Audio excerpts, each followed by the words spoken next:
Hey everybody, welcome back to another one. This time we're going to be talking about the origins of civilization in East Asia, with a particular emphasis on China and then a little bit on Japan this time. We'll kind of get more to that in the future. If you've been kind of reading the book, you read the introduction, maybe you've read the first chapter, you can kind of see it focuses a lot more on China, with a particular reason. Things are kind of happening there earlier, and we know a little bit more about them. So this time we'll talk about some of the kind of debates surrounding the earliest origins of human beings in the region, or just in general, I suppose. But it's important to remember that a lot of these conversations are not um, factual in the sense that it's, this happened and then this happened and we can prove it.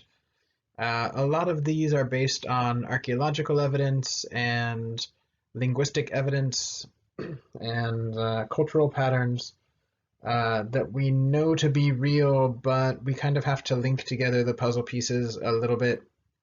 And this narrative has changed a lot, even in the last few years, and it will continue to change for sure in the future. So today we'll kind of talk about those developments up through the Xia, or the sort of Shang, or the Bronze Age, and get you to sort of understand the earliest stuff that we have evidence for. So all of the lectures will be structured this way. If you didn't kind of pick up on it last time, I'll talk about three things, and that can be helpful for breaking up the lecture, how you want to watch it, or sort of compartmentalizing the information. So first, we'll talk about the earliest East Asians. Then we'll talk about the development of East Asian language and writing, as it's a sort of central part to the cultural sphere that develops there. Then we'll talk about the Bronze Age, where you really start to see something different and some sort of complex society in East Asia that you don't really see in other places in the same way. And we'll get a sense of this. If you've done a world history class before, you might know that it's most common now, and the best evidence is that things like agriculture and bronze developed independently in lots of different areas of the world. And that's true in this case as well, and we'll take a look at some of that. So first we can try to think of who were the first East Asians. Uh, it's really unclear, and the book does a pretty good job of problematizing this idea that there just were some, and I'll try to do that even more for you here. In general, you guys have probably all seen this sort of image, this sort of spread of Homo sapiens, the idea that human beings evolved somewhere in East Africa and then about 100,000 years ago or so made their way by land out of East Africa into the Eurasian continent and eventually around the world.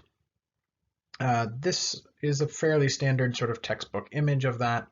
However, even just in the last year, this has become really problematic in that they found modern, completely evolved humans both in Morocco and in Southwest Asia that are there like 100,000 years before they should have been.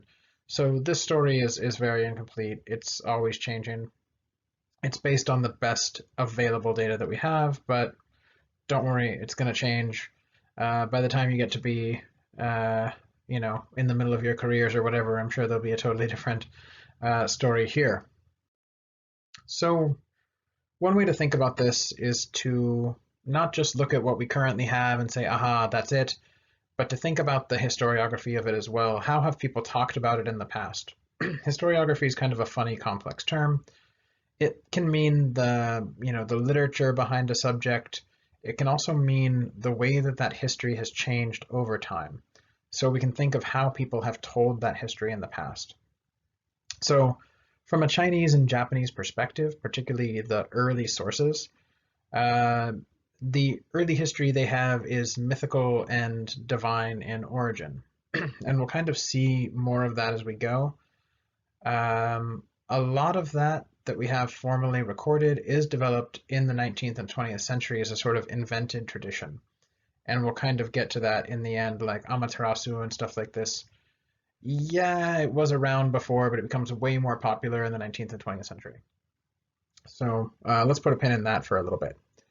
What about from the sort of Western European historical model? How has that sort of evolved, that sort of history telling? Well, pretty early on, at least from the sort of medieval period in Europe, the understanding of Asians was kind of funky. Basically, according to the biblical account that had been rearranged to fit historical circumstances, many European scholars believed that Noah's sons essentially became all the different people of the earth. And Noah had one son, Ham, who was particularly bad in the Bible. He did things like got his dad drunk and may have even had sex with his dad when he passed out and stuff like that. So there's a real weird interpretations that go along with this. Anyway, Europeans argued that Noah's sons all became the different people of the world in Europe and Africa and the Arab world and Asians. The one they picked to be Ham, that was the worst son, of course, was dark-skinned, which fits in quite well if you know about sort of Europeans developing ideas of race during this period. And then those people eventually went on to become Asians as well. So kind of tricky, an early sort of dichotomy between good Europeans and this other group of people who descended from darker peoples who were bad. So that fills up a big part of sort of European consciousness early on. But in the 18th, 19th, 20th centuries, European historians, archaeologists, genealogists, all these sorts of things are trying to come up with more rational, scientific, logical, evidence-based sort of explanations for how life and civilization evolved. And they hit on the idea that all life and all civilization came from what we now call the Fertile Crescent. So here it is, right? This is Mesopotamia between the rivers, like Meso. Anyway, so there you go, the Tigris and the Euphrates, again of biblical note, but also way before that of Sumerian, Greek, and other importance. If you've taken a Western Civ class, this is often where Western Civ starts. The ironic part about this now, of course, is that most Westerners do not consider this to be part of Europe or the West at all. This area is now considered to be part of Southwest Asia and is seen as sort of like other to Europeans. But that only started in the 19th and 20th century. Before that, this was where Europeans sort of drew as the origins of civilization on the Mediterranean. And the Mediterranean world was very much European, despite the majority of it being African. Anyway, that's for a different class, and we can try and figure that all out at some other date. Beginning in the 1970s, though, particularly with improved archaeological techniques, improved sort of analysis of remains, and a growing, just incredibly large amount of data, all kinds of historians and scientists were able to more accurately trace human evolution and the sort of patterns of these movements. So here you go, here's another one of those sort of charts, sort of the out of Africa model, showing some of the sort of problematic bends, right? So people coming out of the sort of area that's now Morocco, 300,000 years ago and 200,000 years ago in East Africa, and this is a very weird, complex map that we get sort of in the modern or most contemporary setting. But since 1970, I think most people that are using the evidence would state that modern human beings evolved in Africa and then eventually traveled around the rest of the world, including Asia. But more recently, in the last 20 years or so, there's actually been a whole bunch of crazy new stuff that really makes it problematic to try and understand specifically where early East Asians would have come from. And one of the sort of new cool things we can look at is mitochondrial DNA. This is important for certain things like vaccines. But if you ever took biology, of course, in high school, one of the only things you remember is that the mitochondria is the, powerhouse of the cell, etc. But the mitochondrial DNA is sort of its own pattern, right? So probably a few, 100 million, maybe more, maybe a billion years ago, um, these were two different types of cells that merged. And now within every sort of modern cell, there's these two different organisms living together, which is fun and creepy in a sort of, uh, enhanced way, but don't worry too much about it. In any event, you can use mitochondrial DNA to trace the lineage of any particular human being basically through their mom backwards. So comparing all of the different genetic sequencing that's been done and all the different people who've had their genomes tested, really contemporary sort of cutting edge cellular research argues that as early as 100,000 years ago, all human beings shared one ancestor. Uh, this is really wild, right? That's as far back as you have to go to find a modern human that we all share ancestry with, and surely they would have been a black African.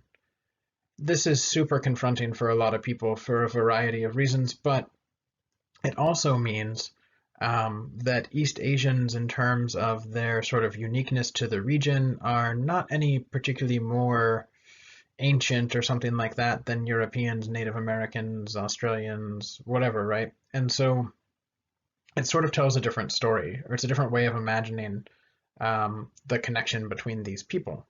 It's worth keeping in mind when we think about the differences that we're going to see. Another thing that you might look at is there actually were a number of different types of humans, kind of. We are Homo sapiens sapiens, but there were others, and they were all alive at the same time, which is particularly weird and tricky.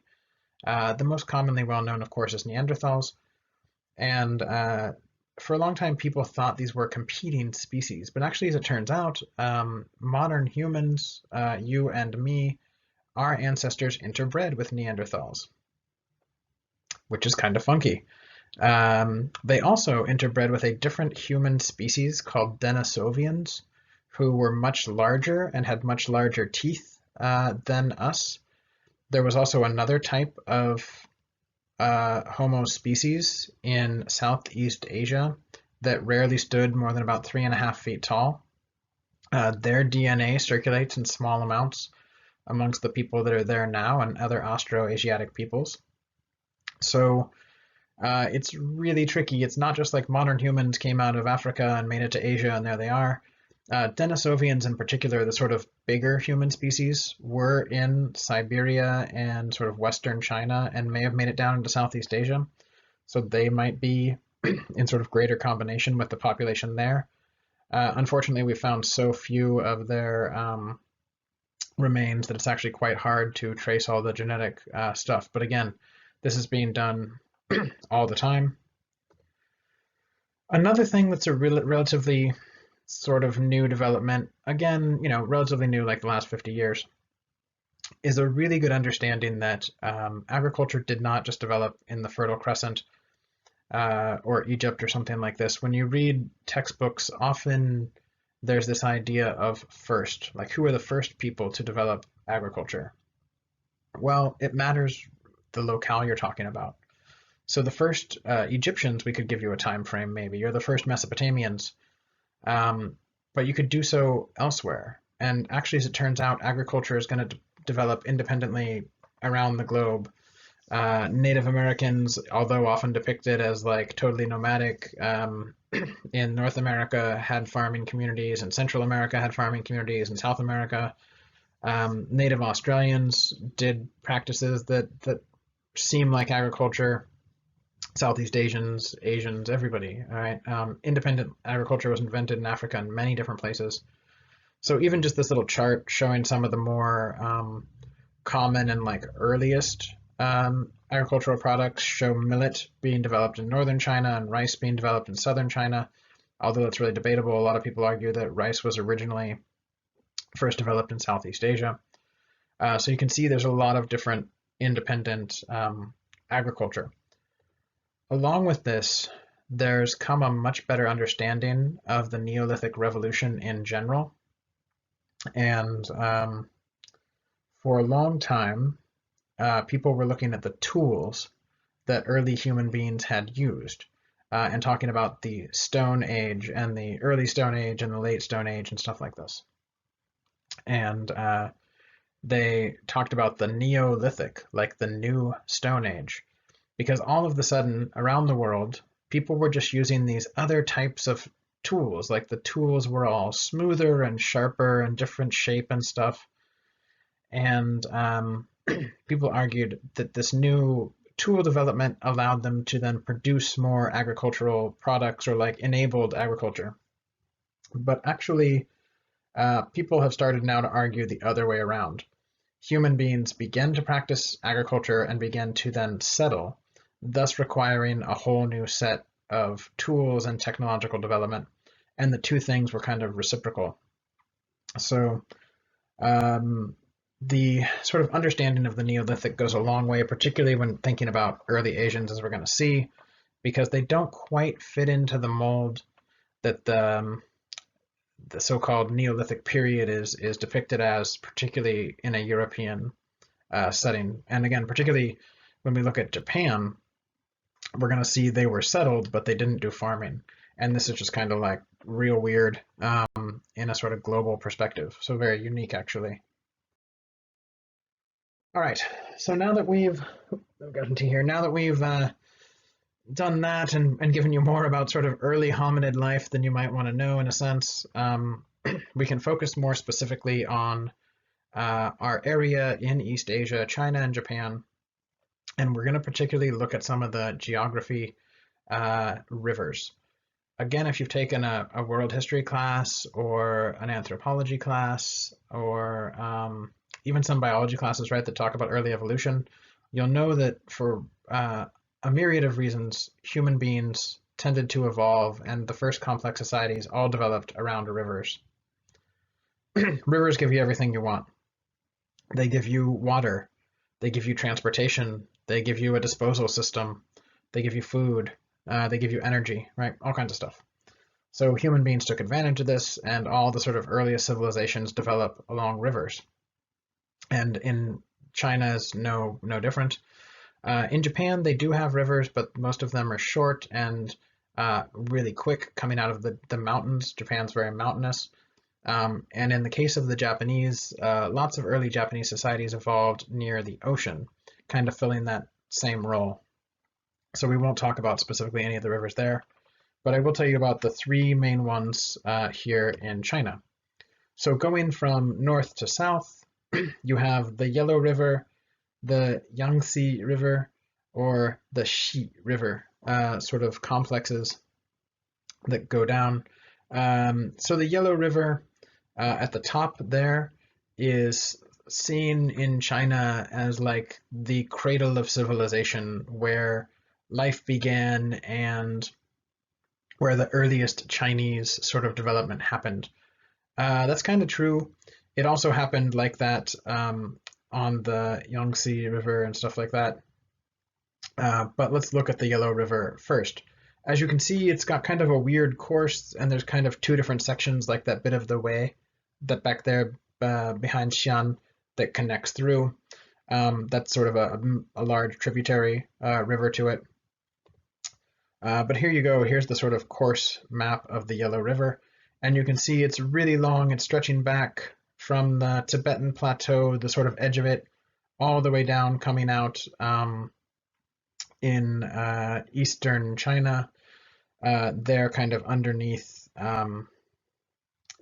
where Korea is currently. So if you've ever been, or if you've ever seen it, or if you're wondering, hey, why is it called the Yellow River? It's because it's filled with silt. The Yellow River drops pretty rapidly at the beginning out of these high mountains coming off the Tibetan Plateau. Also, there's desert nearby to the north that adds some silt. but the river is just filled with particulate matter. It's very brown, very silty, and it drops really quickly for a long time. So the river has cut these huge, big, windy courses. The river itself tends to be very shallow. Um, so you can see it's pretty wide, it's very bendy, it's cutting all this material, and it's prone to flooding. So what happens is when the river floods, all of this stuff that's in the river gets deposited all over the banks and nearby, and you can see this really rich sort of alluvian soil all around the river.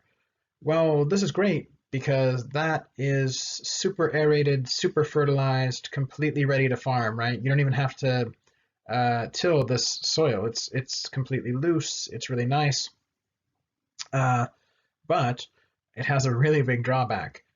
If you live near this river that floods all the time, what the what sort of danger might there be? Hmm. So farmers wanted to take advantage of the river because it provides them this excellent opportunity to farm. But if you're too close, or if you build stuff that can't be moved and the river floods, you lose it all anyway.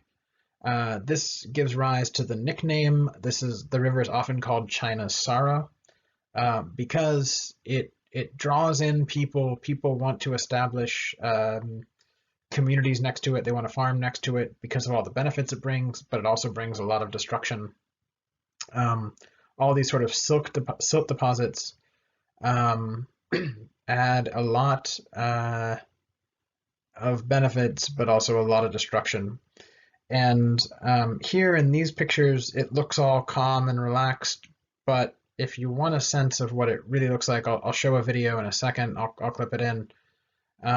Another thing to remember is modern rivers that we have today are manufactured, which sounds very strange.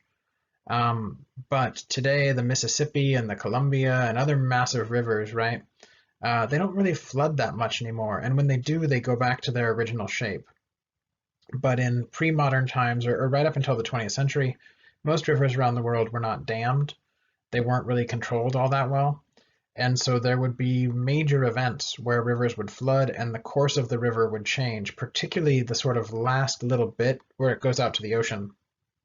So here's the Yellow River through all these different time periods we're going to look at, showing where it goes out into the East China Sea. And as you can tell, it's crazy. If you look, let me see if I can draw on here for you. You got a nice color. Like if you look up here, that's where the river is coming out at one point.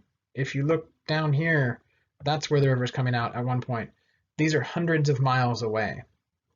So this area right along here is where the modern river flows. And you can see there are a ton of different trajectories for the river. It flooded, it silted, it overran its banks, and it cut a new course. Again, modern rivers don't really do this because of all the sort of damming that we've done, all the engineering that's gone into making rivers more stable, more predictable. And actually, as it turns out, all the glaciers are shrinking anyway, so there's less water coming through each year, etc. Or more water is being pulled off for agricultural use, so they're not as wild. But it's important to remember all throughout the time that we're looking at, right up until the 20th century, this river is wild and it moves around. And when it does, it brings a lot of destruction, but it's also what kept northern China so fertile for so long and made so much of it really, really productive agriculturally. So here, let me show you this little video of what the river looks like, at least in a couple spots where it's just going nuts, so you can get a sense of sort of how powerful this river is and why it changes so much.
So that looked crazy, right? Just from that little example, you can see the amazing power of the river, the sort of force it's churning out. It's cutting through that little section there, but then afterwards, all that water just kind of disperses. Awesome place to go visit as a tourist, although some of those guardrails were underwater. That seemed kind of crazy. You wouldn't want to fall in for sure. So the second biggest river we'll look at is the Yangtze River. Sometimes in English it's often pronounced Yangtze, so that may be the way you've heard it. It's the longest river in Asia. It's flowing from west to east. It drops straight down basically out of the Tibetan Plateau, and it cuts a really deep sort of channel. But then after it doesn't really drop a whole lot more. And so instead of wandering everywhere and flooding, it sort of sits in a channel that goes all the way down to modern day Shanghai. So initially, you do get these sort of silt islands and stuff very high up on the Yangtze River, but for most of the course of the river, it looks like this. These very big cut canyons that the river flows through.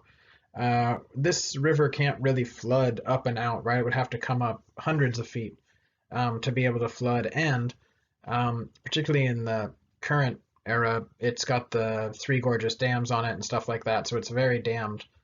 So it's like very, very well-controlled river. By the time it flows out to Shanghai, it is incredibly wide, incredibly flat, and very, very slow moving. So this river didn't really silt up, it doesn't really flood over, and it hasn't for most of its history either, but it flows through a really wide variety of landscapes. It's in the mountains, it's in the plains, it sort of cuts through very tropical zones. So it has all this sort of different diversity to it. Also, because it cuts these sort of deep channels, you get differences in elevation next to the river, and that causes a lot of biodiversity along the river as well. We're going to see this is one of the main sort of arteries for China, and continues to be super important economically and in terms of the sort of central cultural. We'll get to it. It's sort of hard to understand at first. There's a ton of diversity along the river, and that's going to play into the sort of future history of China. In the sort of furthest south of modern day China, there's the Xi River complex. This is actually tons of different rivers coming really quickly out of this mountainous area in southern China, all dumping out right above modern day Hong Kong. So these, as you can see, there's lots of different rivers. Xi is just described as like the whole sort of complex, although it is sort of one of the last sections of river before it comes out. And this area is extremely tropical, extremely mountainous. It's filled with really interesting geological formations and just crazy amount of aquatic life. There's jungles for most of this area, so there's all kinds of different primates and birds and species of animals. That's going to be important in the future too. It's extremely tropical, extremely biodiverse, and is host to lots and lots of different people and cultural groups that are always going to be kind of on the outside of the main Chinese state.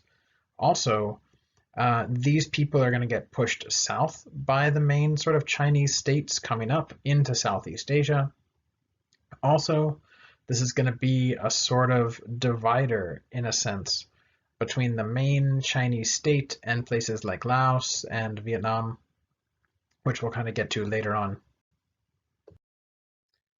So, okay, you've seen the sort of earliest humans in East Asia. We've talked a little bit about the geography.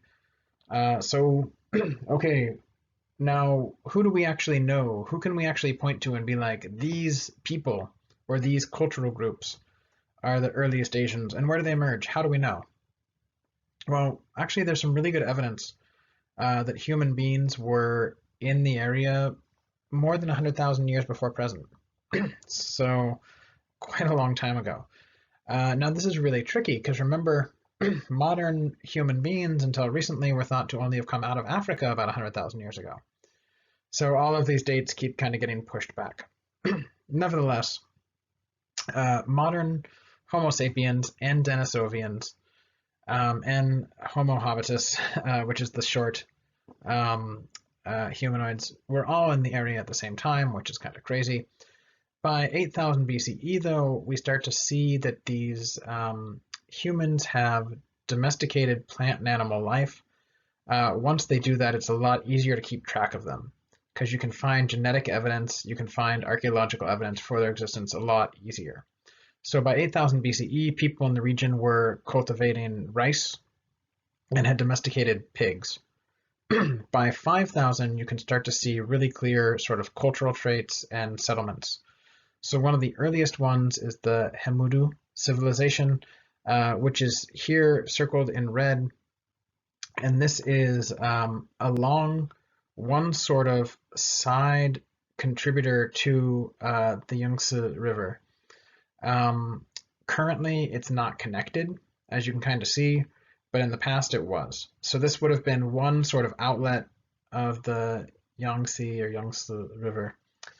So, well, what was the civilization like? Well, actually, we have some cool stuff. They made a sort of pottery that was this deep black. They painted it, they etched it. We can guess they raised pigs by looking at this piece of art right on here. So they were drawing pigs.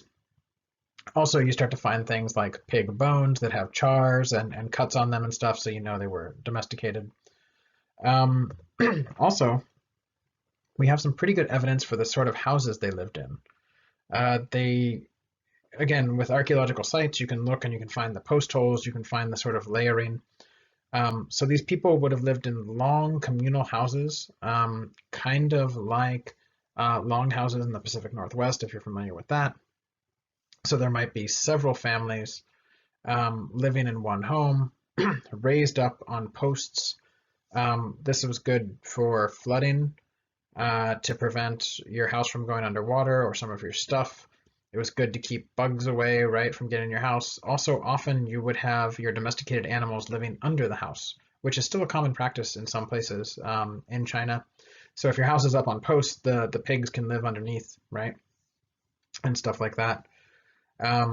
Also, we know these people used boats and were on the river, which is particularly early for people to be using these sorts of boats around the world. So pretty interesting. But again, this is sort of new archaeological stuff, and there's not as much known about these people as we would like. The same is true for the next group, the Majiabang folks. Their culture is going to emerge around the same time, centered around a lake a little bit higher up, not very far away. So here you have two sort of different independent cultural groups emerging in a similar location around a similar time. Well, how do we know they were different? Well, their pottery looks totally different. Typically, if you have two groups of people and their pottery looks really different, you kind of know they're not the same people, right? If it was just like a separate version of the clan, they would have had similar pottery, similar styles, been living the same way. But clearly there's something else going on here. The artistic motif is totally different. The material is totally different. So these were a different sort of cultural group. They're quite famous for these sorts of pots and also for really early jade production. So jade is going to become an important sort of East Asian commodity and spiritual marker, civilizational marker. It's used for all kinds of stuff, as we're going to see, jewelry, status, stuff like this. And here we have it really early on, right? So maybe 7,000 or so years before present. So here you go. Here's like a ring. This might have gone through an ear. It might have gone on clothing, right? It's unclear. But these are all pretty small scale civilizations. And again, we don't know as much about them as we would like.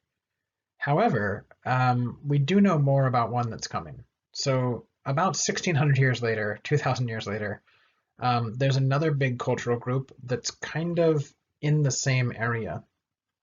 Because we're talking about pretty big time scales and we don't know that much, we don't know if these were people that just replaced who was there before. Did they come from somewhere else? Was it an evolution of the people who were there, culturally speaking?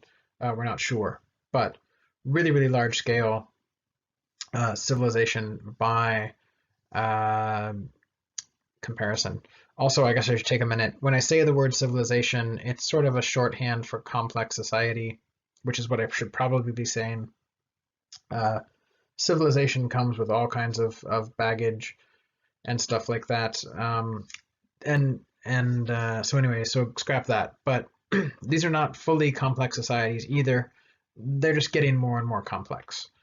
So the Liangju peoples are particularly noted for making this crazy, interesting matte black pottery. There's a bunch of this stuff around. It's kind of cool to look at. It looks pretty different from the stuff we saw before. We did see the Hamudu people are making pottery that's black, but it doesn't look like this, right? The Majiabang people are making really complex pottery, but it's painted and it's shaped totally different. So culturally speaking, these people appear to be somewhat unique. They also are working in jade, but now we've got something a lot more complex. Instead of a sort of one-dimensional kind of piece, I mean, the two-dimensional, or well, they're all three-dimensional, but you know what I'm saying. Instead of a sort of flat piece of artwork where you don't have like a lot of complex three-dimensional structure, you start to see jade that's carved more in these sort of elaborate structures that might be bracelets or rings or more intricately involved in clothing. They're also becoming more and more clearly for ceremonial practices.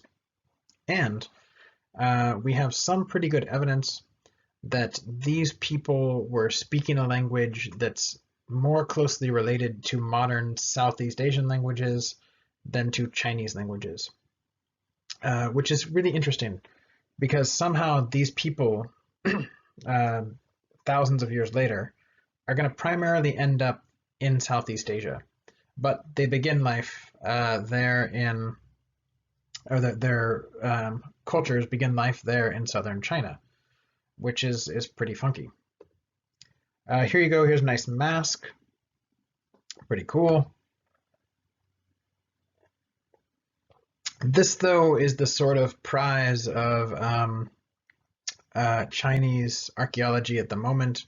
This is a recreation of the major hub of this culture at the time. Recently, they've been able to reconstruct what the city looked like. It had canals. It had large city walls. It was home to hundreds, thousands of people, maybe. They're not quite sure. And it had a really elaborate sort of granary and storage system. So this is complex people. As far as we know, there wasn't necessarily writing here, there wasn't metalwork here, things like that.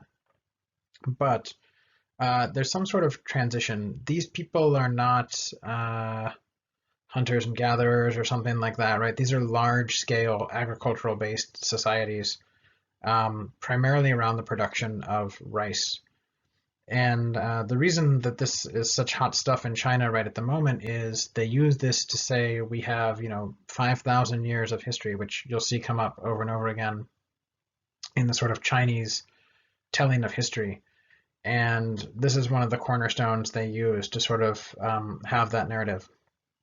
But the people who live in China today are not genetically related to these people by and large. So that's kind of tricky, right? Okay, so that's what was going on in the sort of southern regions of the Chinese sphere, or what's going to become China. What about life in the sort of northern end of this region? Actually, as it turns out, we know a lot more about this. All of the sort of culture of the South is much more recent archaeology and historical work. In the North, people have known about what's going on there quite a bit longer, and the Chinese government has been more involved in sort of production of this material. Europeans were there earlier doing excavations and all these sorts of things. So a lot more is known. Even though it might not be actually as old, it often features sort of more prominently in the Chinese imagination. So up north, the first sort of named culture that people can point to with good scientific evidence is the Yangshao culture. So this group here is really dispersed. So in the north, things seem to be a bit wider, but all around the Yellow River and the Yellow River Basin, they might have moved more due to the flooding, which might account for why they're more dispersed. But the first big excavation site that identified this culture was at Banpo, which you can see marked there, which is actually on a sort of back part of the Yellow River, not the main sort of section. So these people had domesticated millet, which if you've never eaten or seen, you've definitely seen it. You've seen it in birdseed. So when you buy birdseed and there's all those little yellow, BB-looking balls, that's millet. You can grind it up and use it quite similar to flour, or you can steam it and cook it. Comes out kind of like a rice. So that was the main sort of crop up there. They're not going to have rice for thousands of years. That's being cultivated further in the south. But these folks also domesticated pigs and dogs and possibly silkworms. That's still really highly debated, but they might have had silk and silk production. The problem with it is, unlike stone tools or bones, little silkworms don't really hang out. Either does the silk that they produced. Oftentimes in these sorts of sites, 6,000 years later, they're toast. But there's some evidence that it did exist. Also, their style of housing was really unique and very different from those in the South. They didn't necessarily live up on posts, and they didn't live in long houses. They tended to live in individual set houses that are called pit dwellings. So what you do is, instead of building a foundation or anything like that, you just dig into the ground. And you might dig down 2 or 3 or 4 feet, the size of your house, then you cover it up, and that's where you live. There's a lot of good reasons for doing this. One really good reason for doing this is insulation. If your house is deeper in the ground, it's going to be warmer than if it were all on top of the ground. Also, you might give yourself more storage, you might give yourself more protection, all kinds of things. So this leaves its own particular footprint that archaeologists can find. And interestingly, some of the people made their houses square and some made them circular. Along with this, they made a particular pottery that stands out. It's quite different from anything we see in the South. It's in very natural colors, but it's decorated with interesting sort of geometric designs that are sometimes reminiscent of animals and people, and other times seem to be quite abstract. So it's kind of hard to know what was going on. Here's a nice sort of museum model piece showing what might have been. You have the square house, you have the round house. You can see the millet farms in the back. There's a dog, little doggy there.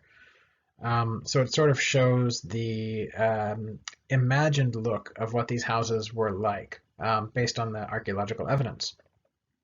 Maybe not too different from what we might find other places around the world. But a couple thousand years later, you start to see something a lot more kind of unique to this area. So around 3500 BCE, remember BCE is just a different sort of BC, forget about it. You see the Maijia Yao culture. So these people developed further up the Yellow River, certainly on the edge of what is considered to be traditionally China. but definitely contribute to civilization in the region, or sort of complex society in the region. For one, they had a really funky type of pottery. So these people were making pots. Clearly they're spun, they look a lot cooler and more complex, and they are painted with all kinds of weird geometric designs that really give them a life of their own. These do not look like the pots from anybody else in the region. Here's another example, right? So if this was by the ocean, you might say this was like a sort of ocean looking kind of, but the problem is it's really far from the ocean. The people who made this had never seen the ocean. So what does this look like? Where do these designs come from? Well, if you look at the top or the middle, you see this sort of lattice work. A lot of people have argued that early cultures would have had really elaborate weaving and basket making techniques that were unique to them. Then when they transitioned to pottery, they would have kept many of the same weaving designs just in the paint of the pottery, right? To sort of imitate their particular group's iconography or style in the pottery. It's also possible at a couple of these places, they've found bronze objects. This may be the oldest production of bronze in the region. It's pretty controversial because these people that are doing this would have, again, been like at the far, far edge of anything that we might today call Chinese. But if they were technologically more advanced, that kind of causes some problems in the Chinese story of how culture developed in the region. A few hundred years later, we see another culture develop along the Yellow River, again, kind of overlapping with the Yangshao culture. This is the Longshan culture. Shan just means mountain, right? So, anywho, this though is like really kind of far down and in multiple places. So again, remember the Yellow River was really wild and might have dispersed people. That might explain some of the sort of geographical reach of these different cultures.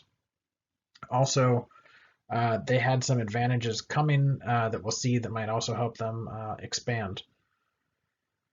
These people seem to be doing something really different. So, okay, you're looking at this. What is it? It's a pot. It stands kind of like a tripod, but what does it look like? A lot of people have argued it might be like an animal udder, right? So more complex pottery, right? This is not easy to make. Also, they feature a lot of these cool jade figurines. So here you're going from just sort of making jade rings or bracelets to actually carved subjects in relief that clearly represent something. This is highly stylized. This is not how a person really looks. This is something different. So it's always kind of tricky to know what people were thinking when they made things like this. But clearly you can say these people were representing something humanoid, but not quite human. I don't know. Also, here is a jade axe head. If you know anything about jade, or if you've seen jewelry and stuff like this, you might be thinking, why would you make an axe out of jade? It's not great for cutting things, right? It's not a good weapon. If it hits a tree trunk or a stone or some armor or something, it's going to break. What's the point? Well, probably it was a sort of spiritual object. It held some sort of cultural significance. It might have been something that a leader had. It might have been something that a religious person had, or a sort of spiritual leader might have had. It might have demonstrated power, even if it wasn't actually used in that sense. So you start to see more sort of complex objects like this in the Longshan culture, and you start to see some really solid evidence that these people actually spoke a language that would be close to what we now call Chinese. So unlike the people in the south that are speaking an Austroasiatic language, these people were probably speaking a sort of Sino-Tibetan language. And I'll talk more a little bit about the languages in a second. But these people seem to share some cultural connections to the Majiayao, which were kind of on the outside, which wouldn't necessarily have been Chinese, but they're speaking a different language that's more closely related to current Chinese. So we're starting to get kind of closer to what we think of as China today, right? Here's another jade object, humanoid but carved with the head of a ram, kind of cool. But the North also has another story going on. So you start to get these complex civilizations, complex societies that are farming, that are creating cool cultural objects, that are using jade in some kind of symbolic or spiritual way, that are settled communities along the river. On the other hand, not everybody in the region is going to do that. So sometime around 2, maybe 3000 BCE, it's really hard to know, domesticated horses arrived in China. These were not the horses that you and I think of today. These were stout, these were kind of small. Sometimes Westerners look at them and mistakenly call them ponies. They're not ponies. They're a different kind of horse. They're probably the earliest types of domesticated horses. And they appear in these sort of outer regions.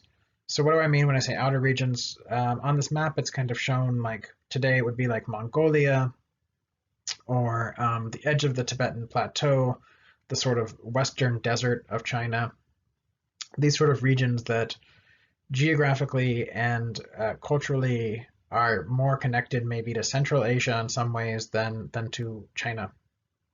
So horses come in from Central Asia to this region, and start to be used in these various cultures that are developing and by farming communities that are developing.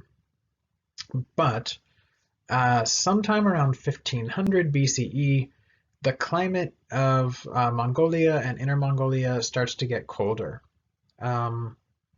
This is a sort of natural occurring phenomenon. Weather patterns around the world have changed frequently throughout time, and this leads to movements of people all over. If you've done other world history classes, you might know about some of these, like the Little Ice Age, for example, or something like that. Medieval Europe, right, gets colder for a while, stuff like that. So when Inner Mongolia gets colder, it isn't as great for farming anymore. So there were these early developing farming communities that had just started to settle down. Maybe they'd been growing millet and raising animals for a few hundred years, getting kind of established. But as the climate gets colder and the river courses can change as well, people start to undo the Neolithic revolution. They start to move backwards from agriculture and rely more on herding and domestication of animals. This is not the only place where this happens, by the way. This happens in Southwest Asia and the Levant. There's actually a lot of biblical stories and stories in the Torah about people that were farmers that go back to being sheep herders and stuff like that. So this is the same process. Here's some pictures of that nice little horsey, by the way. Actually, I put in quite a few of these because I love these little horsies. They are like thick and they're low. Here's a nice looking one for you. Here's a couple of little cuties. I could put pictures of these guys all day, but I won't. Anyway, these people that turn away from agriculture and turn towards herding are slowly going to become pastoral nomads. That is, horse riding people who live outside of settled society that are mobile. They rely more on hunting than agriculture, if they rely on agriculture at all in the same sense. And they're going to become the sort of cultural other right up until today for the Chinese that are going to develop in sort of China proper. These people are going to become the Hu or the Yi. They're outsiders. They're not settled. They're seen as wild. They're seen as uncivilized. And they are going to have a huge impact on the history of the region coming down the line, as we're going to see. Clearly, this is not a real picture of them. There are no real pictures of them for kind of a long time because these people are not settled. They don't make big stone monuments. They don't leave as much historical record for us to work with because they're not building big cities, right? They're building encampments that move all the time. Also, once we do start to get historic evidence for them, it's almost always through the lens of the Chinese that don't like them very much. So these people are racially, linguistically, culturally very different than the people that are going to develop along the Yellow and Yangtze rivers. But as we're going to see, every so often these people have a major role in Chinese history. Um, you might know of some of them already, like the Mongols. So all of these sort of people that are outside of settled Chinese society in the north are going to kind of fall into this category, and we're going to see a lot of them. Here you go. There's a uh, modern horse riding folks in northern Mongolia. Okay, so what about the earliest people in Japan, or the Japanese islands, or whatever? This is really tricky. There is no Japan for a long time, right? So when I say Japan here, I sort of just mean the archipelago of islands that's off the coast of eastern China and Korea and Russia today. Historically speaking, it's totally different. Even just in this sort of illustration, you can see the orange area. If you go back 10,000, 20,000, 30,000 years, these islands were more connected at various points to the mainland based on the sort of rising levels of the ocean and the ice ages, right? So at various points there was more connectivity, and people could simply walk across from what is today modern, Korea to Japan, or from modern Russia to Japan, or even China. So there's actually simultaneously lots of really good evidence and not enough evidence to talk about these early people very well. One thing we know is people were on these islands really early on, maybe by 35,000 years ago, 40,000 years ago. We can see this because we can see the way the natural environment is altered. Because it's so much time, and because we have such sort of, in some ways, limited sort of direct knowledge, there's one sort of era that lumps together so much time, and it's broken down in Japanese historiography into various periods. And if you want to get really into the study of it, you can. But by and large, the sort of earliest Neolithic culture in Japan is referred to as the Jomon people, so the Jomon era. The earliest signs we have for this look like this. This is called the shell mound. So in some places in the Japanese countryside or on the coasts, you get these kind of like weird mounds that don't fit the rest of the geography of the region. And when you excavate them, you find these massive sort of garbage piles. So there were villages here, small villages, and they ate lots of seafood, and they would throw out the shells from oysters and shrimp, clams, crabs into these big pits, basically. And over time, that compresses down, and so you cut these layers. And just in this one spot, there'll be like a ton of seashells, that have all been thrown together from the food that was eaten. Mixed in, there'll be broken bits of wood and pottery and other things.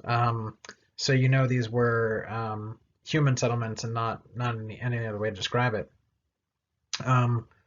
But what's really funky is these people were settled. They tended to live in the same area for a long time, but they weren't farmers. This is pretty unique in world history. Here's a little cross section of the sort of things they ate and the sort of things you find in the pits. So you see there's some smoked fish, there's all kinds of seafood, there's a wine that was made from a berry kind of similar to like a kiwi today. There's a soup made from kelp. Down in the bottom corner, there's acorns and different chestnuts. Um, that thing labeled number 6 is a type of bread that was made from various grains that could be squished down and basically fried on a hot rock.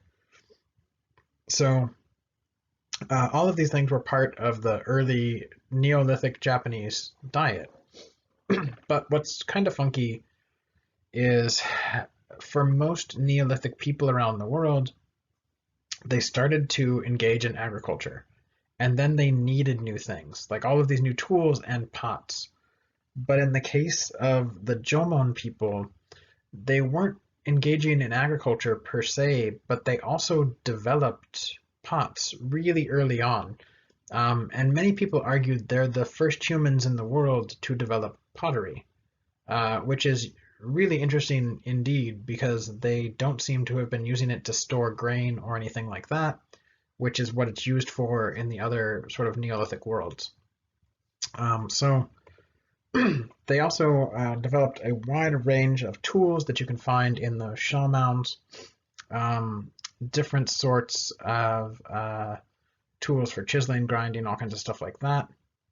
But again, this is really unique because typically people think agricultural developments came first, which required these new tools. Japanese folks were using these new tools, but they weren't engaging in architecture. Really funky. So here is one of the earliest pots ever discovered. You can see this was some sort of drinking vessel, right? This thing, by the way, is only like this big. It's a small little cup. These pots you could cook in them, although they were semi-porous. And sometimes they were disposed of in those shell mounds. That's how we sort of find a lot of them if they were broken. But pretty simple. However, this Jomon period, if you look, is like 10,000 years long. Over the course of the Jomon period, pottery becomes very complex. In fact, the whole era is named after these pottery production processes. Jomon is like a word that means, it describes this sort of rope-like pattern on the pottery. And remember I told you that a lot of pottery resembles earlier woven patterns.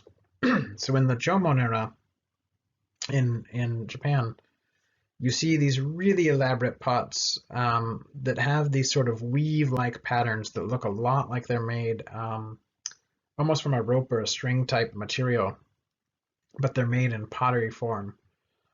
So when you see this thing, it's clear that it's not super functional, right? It's highly stylized. It's really artistic. Was this a cup? Was it made to hold something?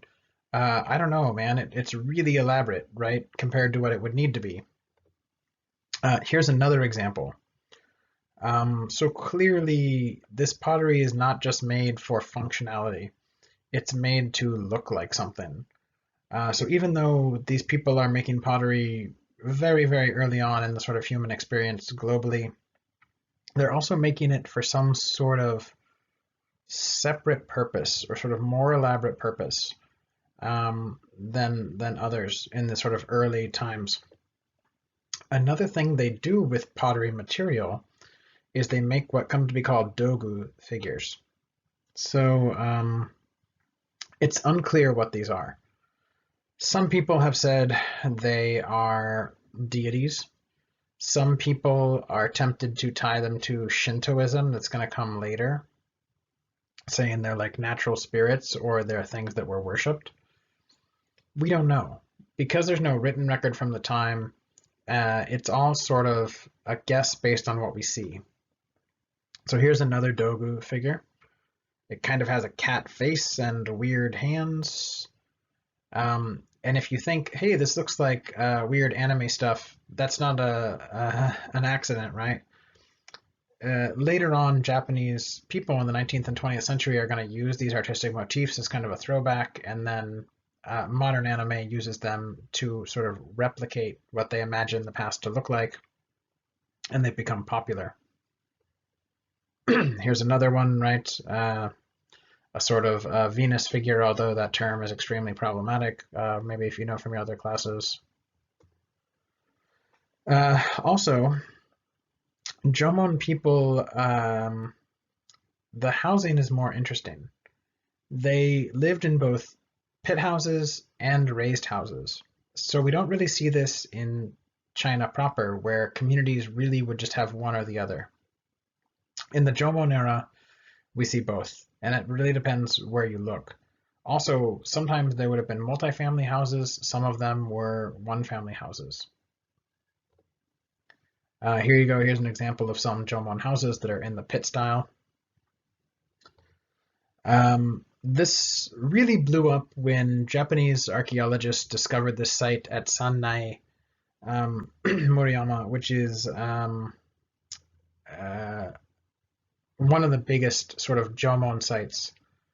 So if you look at this recreation, this is like a park you can go to where they've recreated it. There's pit houses, there's houses up on pillars, there's long houses, there's individual houses, plus there's this big raised structure that you might be tempted to say looks like some sort of bell tower, although they wouldn't have made bells yet, or looks maybe like a watchtower.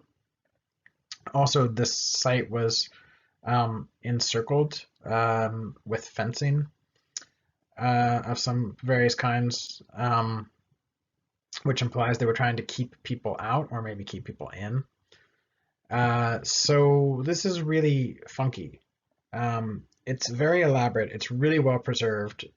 All of these buildings, of course, are replicas, but the site itself provided a lot of information. And people have used this information to argue that Jomon society was highly hierarchical. Some people had really big fancy houses, other people had really crappy little houses. They also use it to argue that these people fought with each other. Why would you need really big fences all the way around? Why would you need a watchtower, right, if you weren't worried about it? Also, this seems to imply some sort of agricultural excess that would require storage. But these people weren't farming yet. So what were they doing? Well, they would collect from the forests and save things, which is a really interesting sort of play on agriculture, maybe more in terms of management rather than usage. So the Japanese have really thought about this a lot and tried to make connections to the past based on what they can find. But because there isn't a particular written history, or there's not a ton of permanent material culture in some ways, it's hard to argue exactly what these people were up to. And we're going to have to wait a little bit to get a better understanding of who these people were and the sort of evolution of these people. Also, it's unclear if the Jomon people continue in Japan or what. So we're gonna have to wait on that a little bit. Oh yeah, I snuck this one in here because I forgot to earlier on say one of the things that you find in the Jomon era that's pretty interesting is tons of fishing equipment. So it was clear these are all different types of fishing hooks and bobbers. So kind of complex, right, to understand how bobbers work. But these were made of wood, they were made of bone, sometimes they were made of stone if they needed like a sinker, right, for fishing. So a really elaborate sort of extraction of ocean foods and river foods. Sometimes quite large fish, right? Like some of these hooks would not be for a small fish, obviously. So really kind of complex tools, particularly for people who weren't farming, again. Okay, so let's shift for a second away from talking about these earliest peoples and maybe try to understand a bit about the languages these peoples were speaking and the writing that developed. Because by the end of this Neolithic period, people all over the region are going to be writing, and it's going to sort of disperse in different ways over time, as we'll kind of see play out through the rest of the course, although pretty quickly it's going to be kind of all over.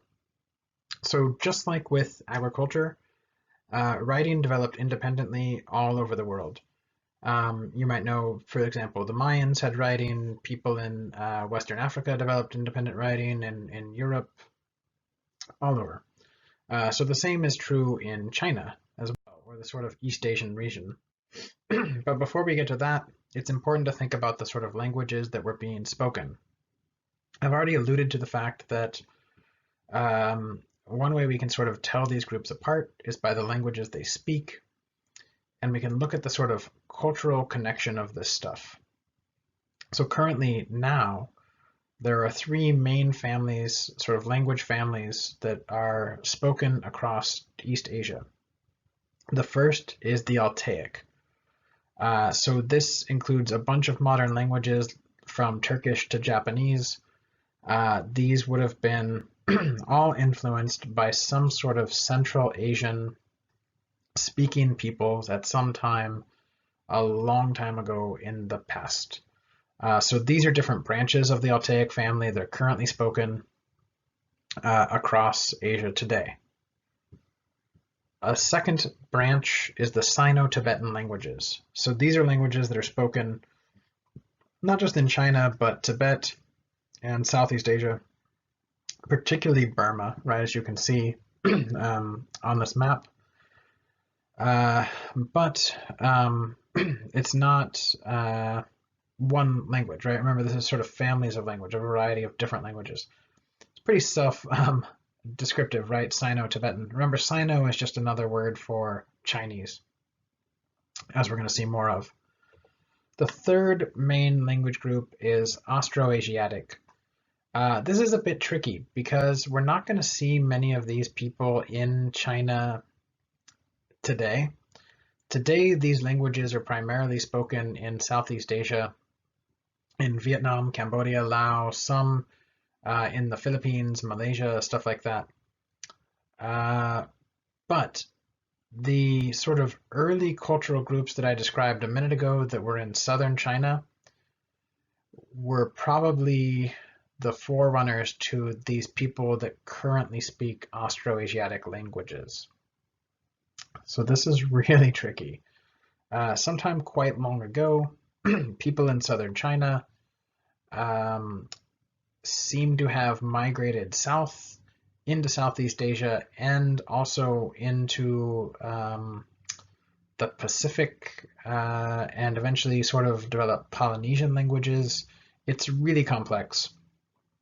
But those initial sort of Chinese cultural groups, some of their linguistic descendants end up in Southeast Asia. That's where they are today. But throughout time, that would have been different. So it's not just that there are these three totally different language families that are going to cause us trouble when we try to think about the languages that are spoken in China and Japan. Also within each nation state, there are a bunch of different languages that are spoken. So here is a depiction of modern China, including Taiwan, and the languages that are spoken there today. So there's Chinese, Tibetan, there's different types of Tibetan, Thai, which is that orange sort of in the bottom. These people are related to the people in Thailand. Sometimes it's called the Dai language. There's Indo-European languages, there's Korean, there's Khmer, right? So even in modern China, there's a ton of different languages. So it's not just like, oh, the Sino-Tibetan language that's in China or something like that. It gets more complex because within each national language, Chinese or something, there's an incredible variety. So here's another map that shows all the different dialects within the Chinese language. So you have Mandarin, but you have different versions of it. Even if you learn Mandarin and you're like, aha, this is the Northern official Chinese. Well, actually, there's different versions. Then in the South, there's a ton of different languages. Hakka is quite common. But there's all kinds of languages. Remember I showed you that the Shi river system that was really complex at the bottom. All of those different groups that were there kind of didn't necessarily speak to each other that much, and so developed their own sort of linguistic versions of language that we still call Chinese because it's kind of close enough, but it's also sometimes mutually unintelligible from other versions of Chinese. So the Yue, for example. So even if we just pick one language within one nation, that's not even going to do it for us. So East Asia, particularly China and Japan, are not connected by a spoken language in any way. There's just way too much variety, and that's been historically even more true. There's less language variety now than there was in the past. In the past, there was way more. But it's a totally different story for writing. East Asia is deeply connected by writing. This has a long historical legacy. China, Japan, Korea, Vietnamese, people in Laos, people in Mongolia, at various times all used Chinese written characters. So the Chinese writing system does come to be a sort of cultural mesh that ties together the region. And the reason this can happen has to do with the specifics of the Chinese language and Chinese characters. So Chinese, modern Chinese, and historically speaking, is a logographic writing system. So all the earliest scripts worked like this around the world. So you might know like Egyptian hieroglyphs or cuneiform that came from Sumeria, or Mayan hieroglyphs, right? Often they're just called glyphs because they don't want the confusion with Egyptian stuff. These are all logographic languages. It means that there are symbols that can mean words or can mean sounds. It's not pictographic. You don't draw a picture of the sun and that means sun. But you have a symbol that means sun, but can also be pronounced in a certain way that's the similar pronunciation to sun to make other words. So Chinese is really the last of these logographic writing systems that's still in common use. And it can be applied to other languages because of the way it works. The symbol means the idea, not necessarily the word. Today, this is all over, right? If you go to Japan or Korea or China or Vietnam, you can see Chinese characters regardless of the language that's spoken.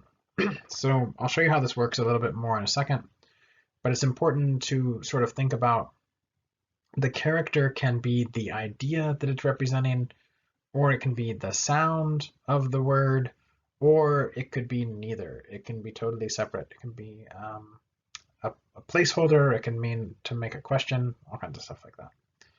So this gets a little bit tricky, particularly if you don't have a linguistic background, but I can hopefully kind of crunch it down a little. First, though, a brief public service announcement about Chinese characters. Hey guys, so you've probably seen Westerners sporting Chinese character tattoos, thinking that they're all cool. Yet sometimes their choice of Chinese characters seem very weird to people who actually read Chinese. Perhaps the tattoo artist didn't understand Chinese, or a Chinese tattoo artist was playing a practical joke on them and didn't write exactly what they wanted. You've probably seen this picture spreading virally on the internet. Yep, that's right, an Asian girl with a seemingly meaningless, contextless English word tattooed on her. Well, whoever made this really does have a point, because the same thing can happen when a Westerner gets a Chinese character tattoo. Check out this photo of Justin Timberlake. Oh wow, look at those Chinese characters. They must have a really deep philosophical meaning. What? Ice skating? Well, you know, he must really love skating. I love skiing. Check out my 滑雪 tattoo. Now there's loads of websites making fun of Westerners' Chinese tattoos on the internet. Here are some more. Some people think it's cool to get the animal of the year of their birth from the Chinese zodiac tattooed on them. Yeah, that might be cool if it was an awesome animal like a dragon or a tiger. But check this guy out. That's right, it's the character for pig. And since this guy's kind of porky anyway, it really doesn't do him justice. What do you think about this one, huh? Now, what about this one? It reads, "None of your business." I guess this guy got so fed up with Chinese people bothering him, so he just got a tattoo that he could point at. Speaking of a tattoo you could point at to communicate, check this out. Sesame chicken. Useful when ordering in a Chinese restaurant, but pretty dumb anywhere else. 你好，你要吃什么？哦，左宗棠鸡。还有呢？哦，好，白饭。啊，你要喝什么？哦，喝茶。菊花茶。哦，乌龙茶。好的。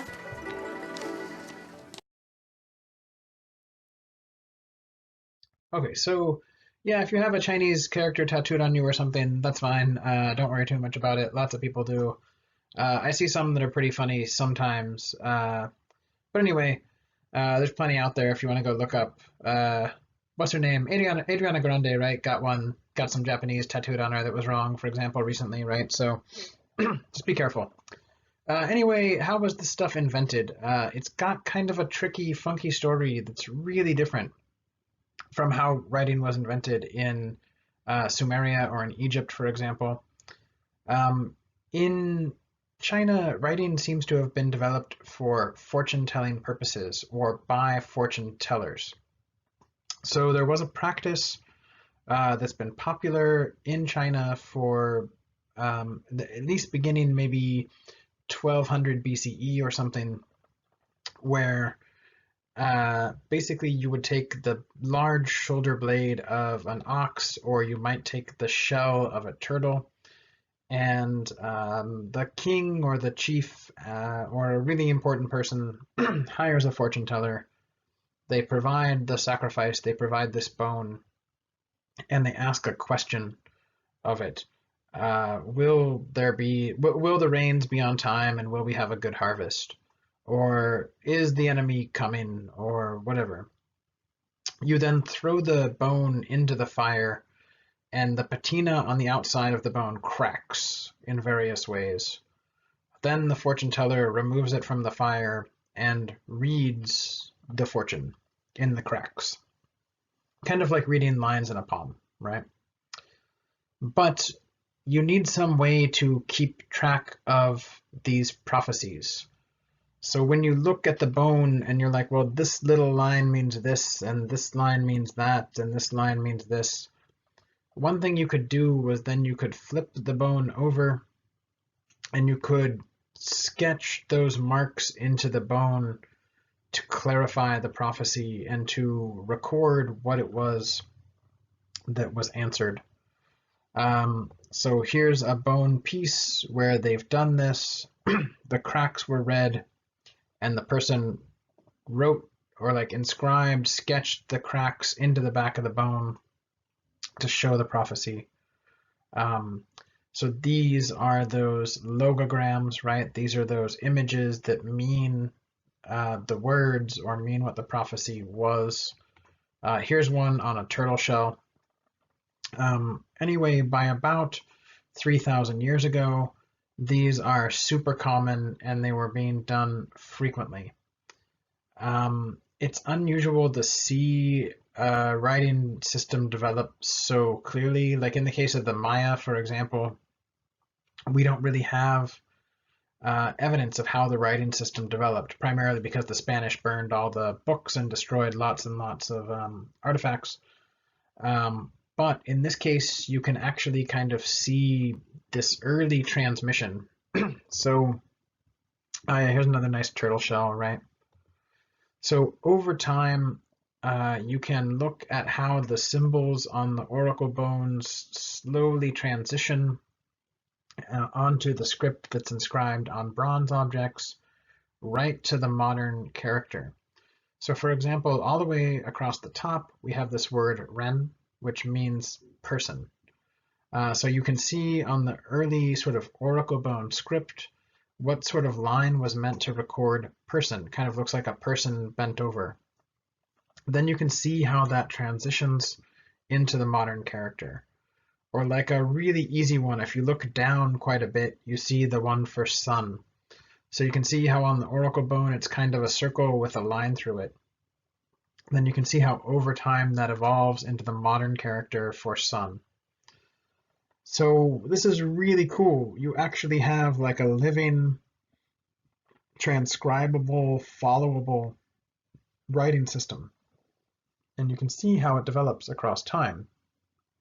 By the time you get to the Shang dynasty, which we'll see by the end of this lecture, the sort of Bronze Age culture, it is more or less in a script that's readable still today.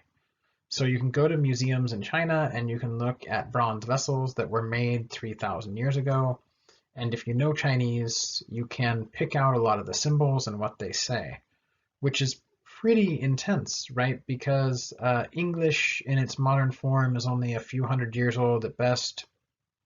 If you try to pick up an old English book and read it, you are going to be in big trouble. Try grabbing a copy of like Beowulf or something and check that out.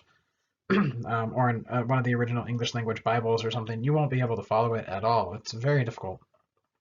So how does this work? Well, it works because it doesn't matter how people said it 2,000 years ago. The symbol for the sun sort of evolves, and the whole time it has the same meaning. How it's said changes radically, and you can kind of see that at the top. But that doesn't particularly matter, right? They might have said it the same, they might not. But the logogram, that sort of symbol remains and kind of evolves through. This is what's going to help for the transmission of the language as well. So what does writing do? Writing is super powerful, not just for recording events, but beginning with the Shang dynasty, where they're really using writing a lot, you see that it changes the relationship between knowledge and power, time and space. Before you can record things physically in writing, time can't be marked in the same sense. After a couple generations, there's no one alive who remembers the specifics. When you write something on a large pillar, you can put when the pillar was put up. You can put who put it up. You can't change the writing without somebody noticing.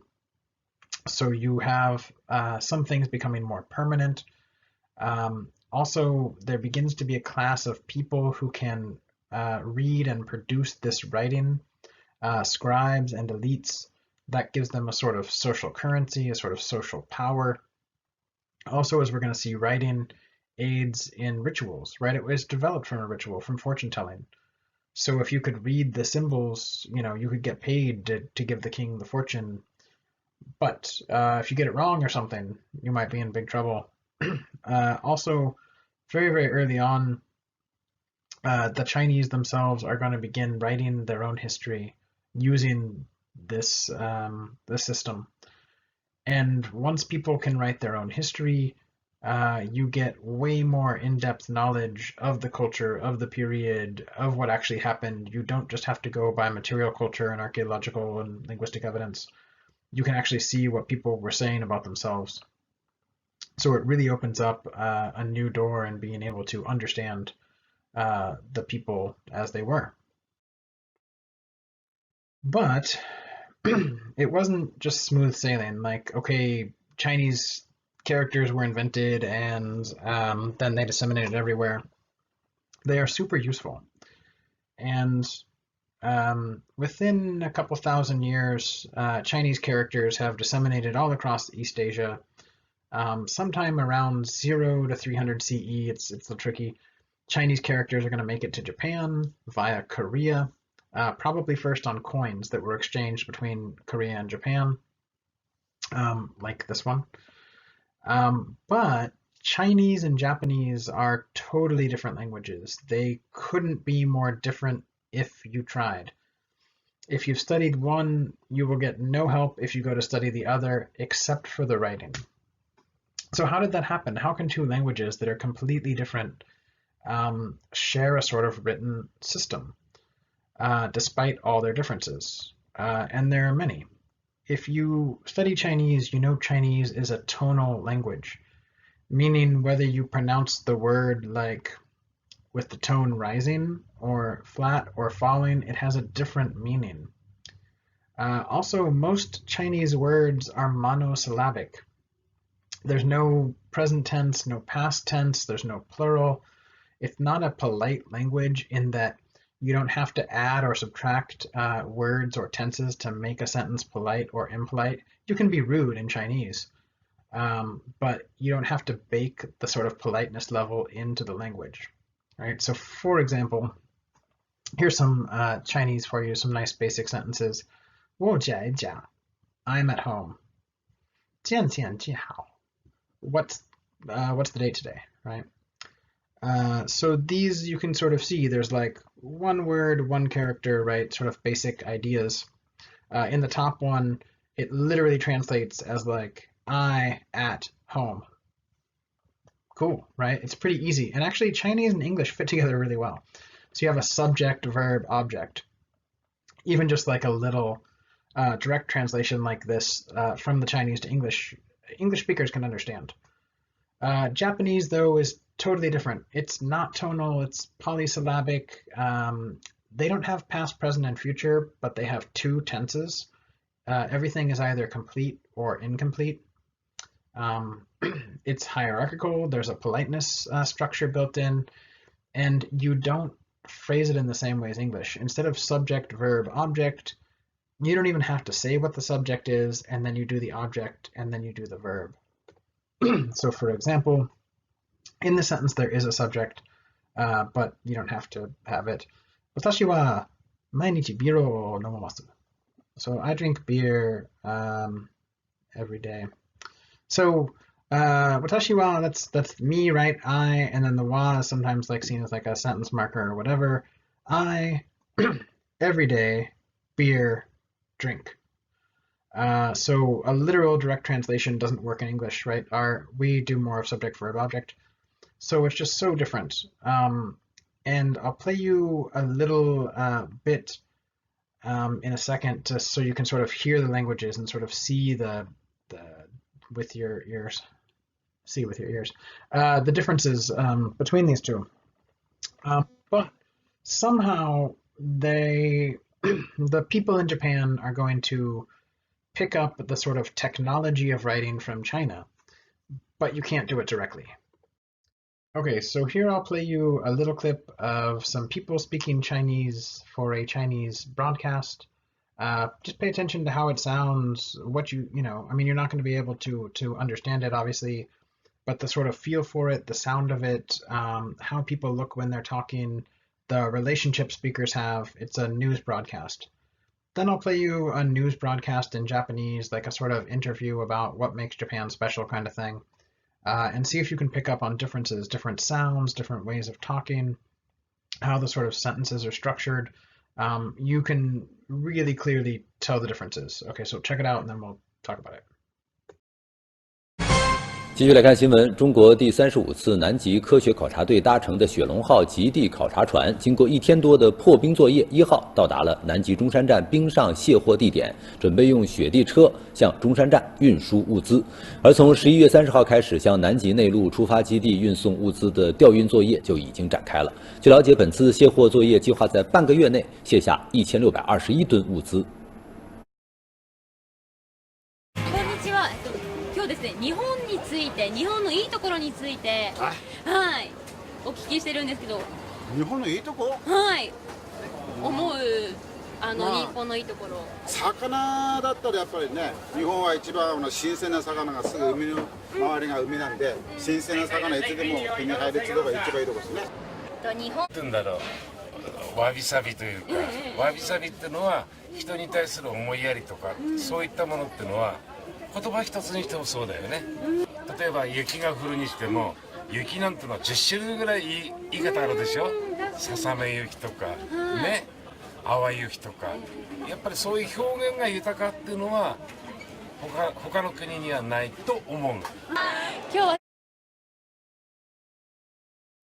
Okay, so just a few little examples there, right, of the sound, so you can sort of hear what it sounds like. It seems pretty different to me, maybe just with practice and stuff if you didn't notice differences, but in Chinese, like the tones going up and down, you can really tell for sure. Also the sort of different constructions, the length, stuff like that. So with these languages that are so different, how can you use the same sort of writing structure? So basically, the Japanese tried 5 different things over time to get there. The first thing you can do is you can use a Chinese word for the meaning, but just pronounce it like a Japanese word. So here you have the symbol ren, like a person. So in Japanese, for the writing, you just take the same character and you use it to mean person. But you don't say ren because that's Chinese. You just use the character, and when you read it, depending on how you read it in Japanese, because they might pronounce it differently, you say hito or nin or jin. So you pronounce it in a Japanese way, but you just use a Chinese character. It's pretty straightforward, right? But that's not going to work all the time.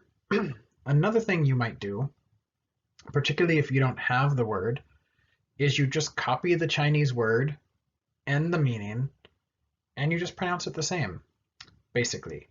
So, for example, in Chinese, this means character, like Chinese character. So the Chinese say hanji. The Japanese borrowed the characters, they borrowed the word. It changes a little, right, just because of the sounds people make. They just call it kanji. If you go to Japan right now and you go into a coffee shop, you'll see a bunch of little cakes behind the counter that you can order with your coffee. The Japanese word for these is keiki, right? They just took the Western word, they just use it. So it's the same sort of thing. You can just borrow the Chinese words, the Chinese term completely.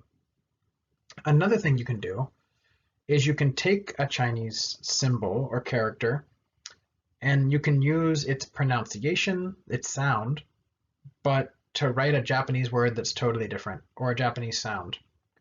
So here you have the Chinese word yi.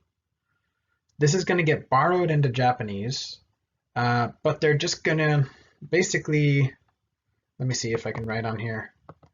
They're just going to like get rid of all this part and just keep this part. And this is going to just get pronounced E.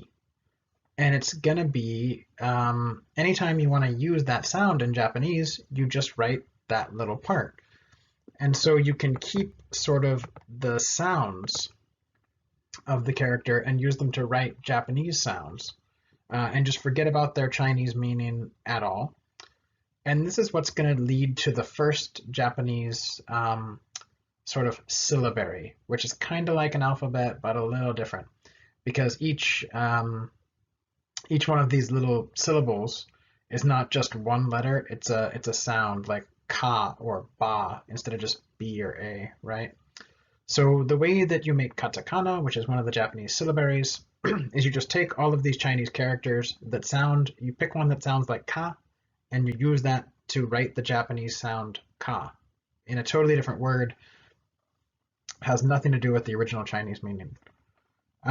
This was primarily used by Japanese men in government or religious functions when they tried to identify Japanese sounds or Japanese words that weren't in the Chinese experience. Women weren't really allowed to write publicly. They weren't really allowed to have that many government or religious jobs, although we're going to see there's some exceptions. So something else develops completely separate. A whole nother syllabary in Japan is made by women. They use script like this, which was a Chinese cursive script, to make their own sort of cursive script called hiragana, which is what you use now for Japanese words in Japan. So if you're going to spell out a word. So this is pretty funky though, right? Because you have Chinese characters, You have another syllabary that's used kind of by men for government and religious documents. You have another syllabary that's going to be used by women. It's going to evolve into a more Japanese type. And so here you can pick up on some of the syllables that are used in Japanese writing if you happen to know it. So if you want to learn modern Japanese today, you have to learn kanji, that's the Japanese characters, and you have to learn both of these syllabaries. But another thing Japanese people did, and was the most common way to write right up until the modern period, was just to use Chinese. So most Japanese people in government or in religious functionaries and stuff like that were writing, even in private diaries, just simply wrote in Chinese completely. So if you wanted to be literate, if you wanted to be able to write, you would also have to learn Chinese. So there's all kinds of different ways that writing gets layered on top of the Japanese language. Today, if you grow up in Japan, you got to learn all these different writing styles, plus you have to learn English characters because they mix those in too. It's definitely funky. But when you pick up a Japanese newspaper, you can really tell the difference. There's characters, but then there's all kinds of little marks, those little syllabaries, that say how to pronounce it in Japanese. And that's totally different, right, from Chinese. But because the symbols mean the idea, it doesn't really matter, right? Or because the symbols mean the sound, it doesn't really matter. It's a complex sort of system that overlays on top of itself and doesn't require you actually to know Chinese to be able to use it. One way you might think about this is Roman numerals. So you can write like 1, 2, 3, 4, 5, right? In Roman numerals, you know how to do that, like I, and then I, and then I, and then a V with an I, and then a V. Do you know how to pronounce any Roman numbers? Probably not, but you can use their writing system, right? Arabic numerals, which is what is just our regular number set, right? Like 1, 2, 3, 4, 5, 6, 7. All around the world, people use that system, but they don't know how to say those numbers in our language necessarily in English. So if you go to Mexico, all the numbers are written using, Arabic numerals, just like in English. But you can't think that people will know how to say all those numbers in English or something, although often people will anyway. But in Spanish, the numbers are all pronounced different, even though they use the same characters, right? So it's kind of a similar phenomenon. Okay, so we've talked about the earliest people to get to Asia and to start to set up sort of communities and cultures that we can identify. We've started to talk about writing and how that's going to become a sort of common weave that puts all these areas together, even though it doesn't quite work. So let's, the third sort of section here, talk about the first big state-level organizations that we can see in what we might call China proper, that most Chinese people will identify as like the beginning of China and is the most common when you flip open your textbook or when you start to talk about Chinese history. This is where you're going to start with these first Bronze Age civilizations. So you want to know ahead of time, it's going to be pertinent for the rest of the class. Chinese historiography, Chinese tellings of history are almost always marked by dynasties and dynastic periods. So here are all the Chinese dynasties for you, or the main ones. As you're going to see, this is really problematic, but you don't need to memorize this, nothing like that. I'm just showing you because you can kind of see there's lots of different ways of thinking about time. When historians write about China, they often talk about this dynasty, its rise and its fall, and then the end of that dynasty leads to a new dynasty, its rise and its fall, and then a new dynasty. And sometimes there's these intermittent periods between dynasties where it's kind of chaotic and it's not really working and there's not one sort of thing. And that's depicted here on this graph in yellow. So the sort of Warring States period, we'll get to that, 6 dynasties, stuff like this. It means there's sort of so much going on, there's not one unified China. This shouldn't surprise you, of course. If you've studied like European history, it would be ridiculous to be like, here's the European dynasty, and then there was a new European dynasty or something like that. There's so much going on. There's so many different places. The same is true for China. But we kind of tend to lump it together a little bit more. And overall, some of these dynasties certainly were more centralized, although not homogeneous, than Europe. So we'll kind of get to that later on.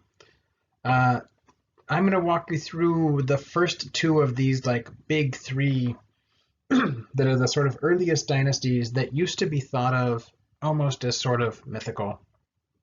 Now they're not. Now people regard these as all sort of real with some caveats.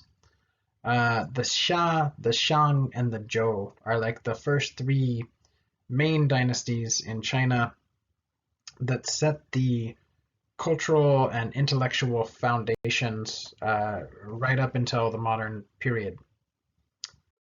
So these first three dynasties all kind of overlap in geography, starting from like the smallest area and moving out. And you'll notice they're all along the Yellow River, and they are along where those early Neolithic societies were in China as well. So that's not accidental.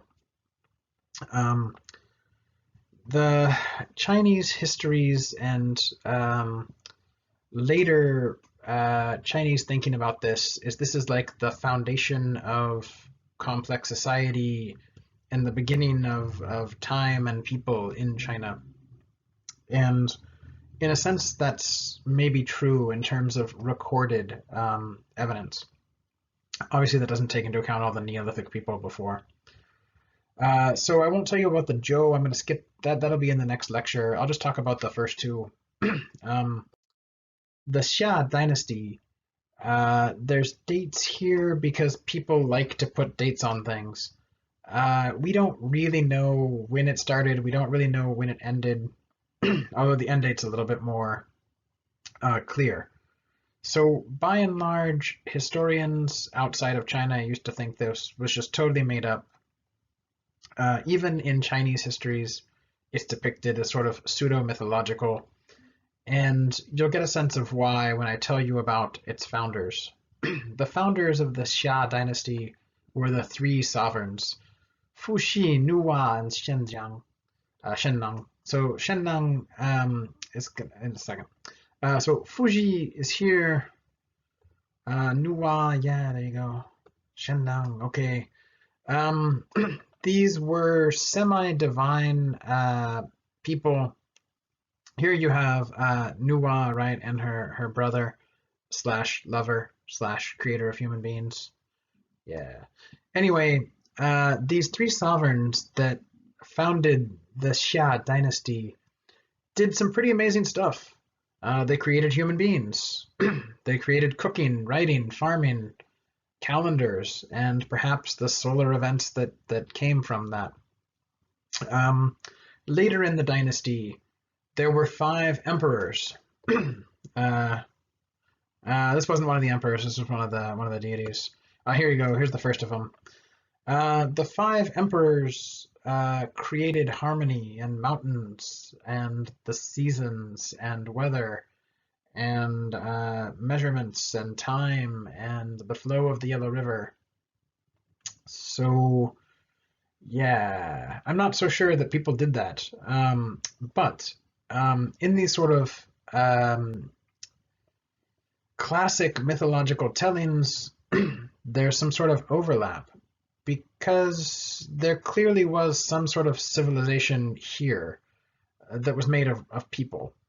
And they did build structures, and they made tools, and they cultivated millet and pigs, and they expanded, and they had, armies, and they were around for hundreds of years. But we don't really know too much about them, other than some of their sort of mythological stories. Later, during the Zhou period, when people are writing a lot, they're going to write about the Xia, and they're going to say these stories. so it's really hard to know. But one of the leaders, oh yeah, that's another one of the five emperors. One of the leaders during the Xia, the last of the five emperors, is Huangdi. Here he is, the Yellow Emperor. This idea of the Yellow Emperor sticks in the mind of Chinese elites all the way up until today. He's seen as the founder of the Han people. The Han is the ethnic majority of modern-day China, racially and linguistically, and is really kind of funky because just like other racial or ethnic categories, they're kind of created in the modern period or refined in the modern period. But Huangdi sets the sort of standard for what a Chinese emperor should be like, because a couple dynasties later, they're going to write about him and how he developed society and civilization. And as we're going to see, the Zhou and the Han and future dynasties, particularly after Confucianism comes about, are going to reflect on these old dynasties as being super creative and creating all the best of civilization, but also being problematic. So the Shah is classically still seen as mostly mythological. Part of the problem was they didn't have writing yet, and so they couldn't really write about themselves. So the people that are going to write about them maybe didn't, know them or write about them correctly. The Xia are replaced by the Shang, and as it turns out, we know an awful lot about them. So the dates for the Shang are way more accurate because they had writing. So here is a map sort of depicting the world in the area we kind of call China during the Shang dynasty. So you'll see they're centered in northern China, including areas like today, the Beijing and stuff like that. They're centered on the Yellow River. They're overlapping with the Xia and the previous Neolithic societies. It's really unclear where they came from. They built on top of the ruins of the Xia, but were they invaders? Were they a subsection of society? Were they the same people? We don't know. But when the Shang take over, when they become the main cultural power, or when they become the dynasty and political control, there's lots and lots of cultural change to the region. This is when writing develops. The Shang used oracle bones. They're the ones that develop that whole technology. And we know this because they, after the prophecies were written on the bones, they put them into storage units, like this one here. So there's tons of evidence for writing. There's tons of evidence for the sorts of questions they asked. It's pretty amazing. This is like kind of a little mini pseudo-library, right, of early writing technology. Also, the Shang began to develop the idea of a king with sort of religious or theocratic power.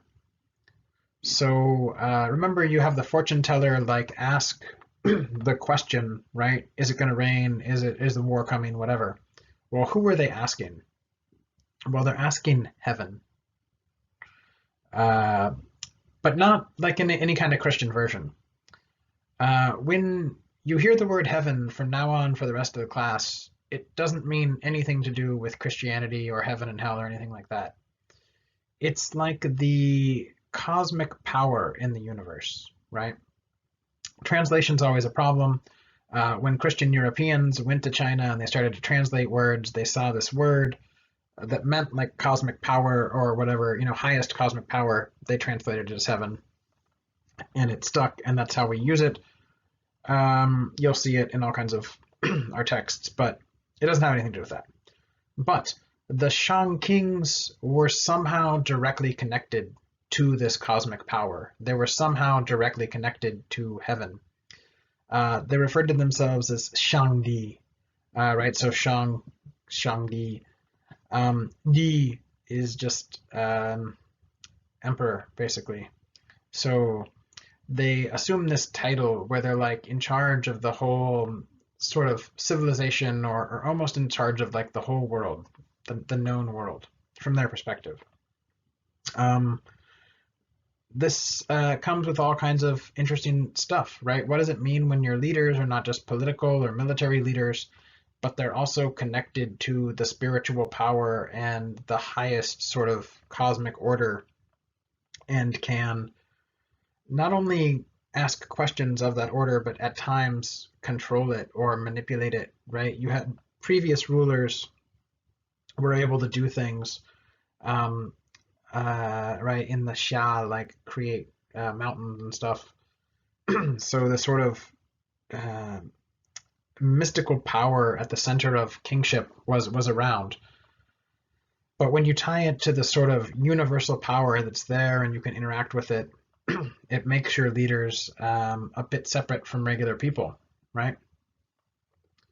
Another thing that the Shang did was they started making bronze.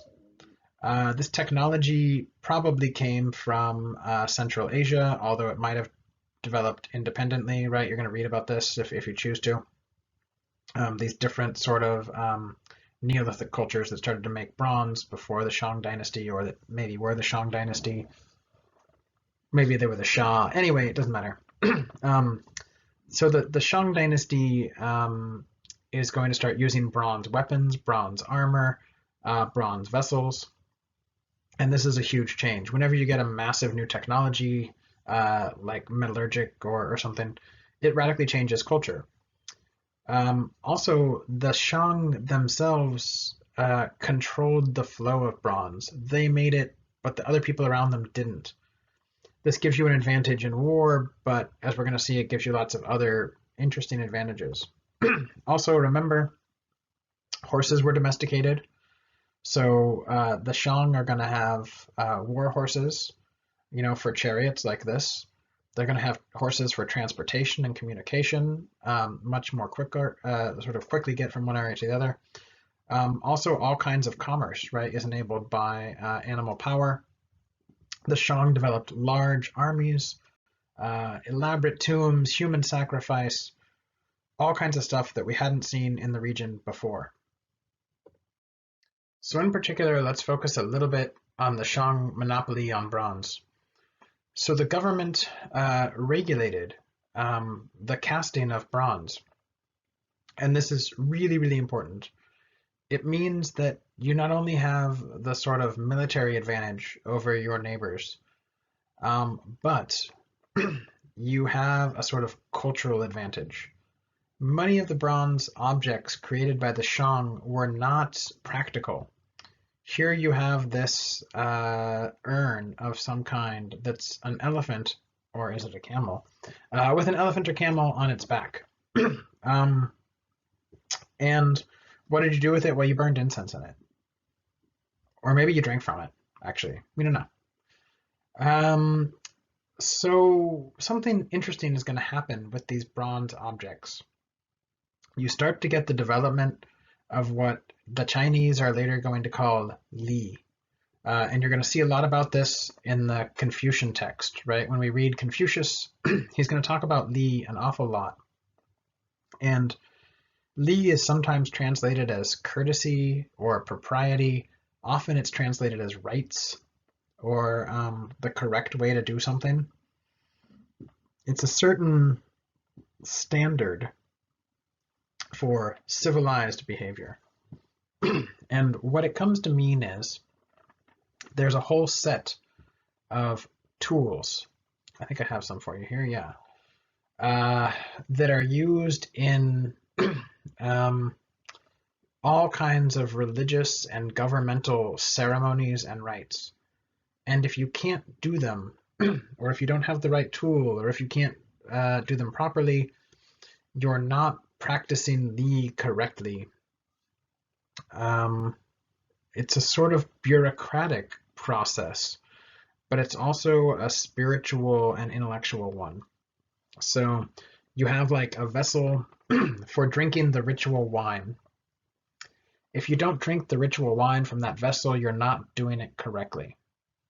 So if you want to properly do this ceremony where you have to drink the ritual wine, first you have to be able to make the ritual vessel or get it given to you or buy it somehow. So it speaks to your culture and your status and your economic privilege to even have that vessel to start with.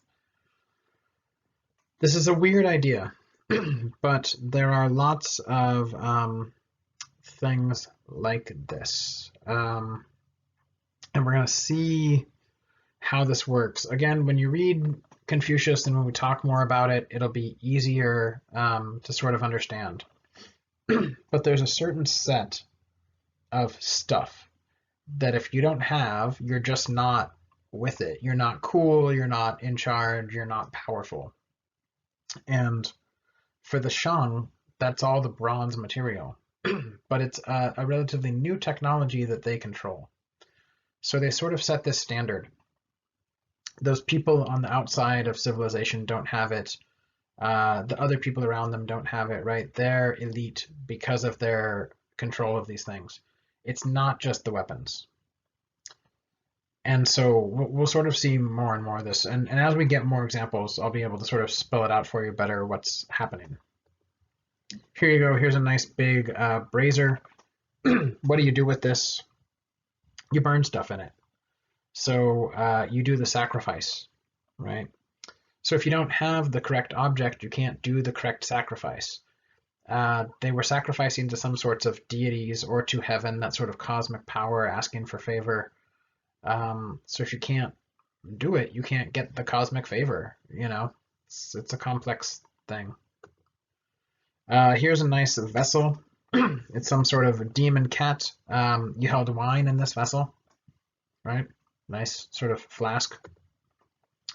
Here's another giant brazier. This is one of the biggest bronze objects. It's in a museum in Taiwan. So a lot of these bronze have writing on them as well. It says whose they are. It says what they're for sometimes, if you're lucky. It says where they were made. Maybe it says the ritual they were involved in. There's also sort of, spells is the wrong word, but there's also sort of incantations or sort of magical wording that are on these sometimes as well. So having these objects sort of imbues the owner with power, right? And we'll sort of see how that manifests later. Also, the Shang did really elaborate burials that we're not going to see a whole lot of for the rest of Chinese history. Whenever you find burial sites, you can tell a lot about the culture based on the funeral rites, what they chose to take with them, or the simplicity of it, or what they wrote, or all these sorts of things. So the Shang had really elaborate burial sites, and it was clear it was very hierarchical. The wealthier you were, the more powerful you were, the bigger burial site you had. When you were buried, you also took a ton of ritual objects with you. So you might have taken some of your favorite stuff to have with you, presumably in some sort of afterlife. You might have taken wealth.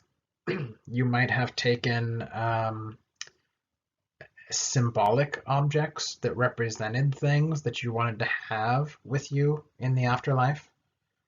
Again, because there's not like an authoritative text by the Shang about this, we have to sort of guess and presume based on what was buried.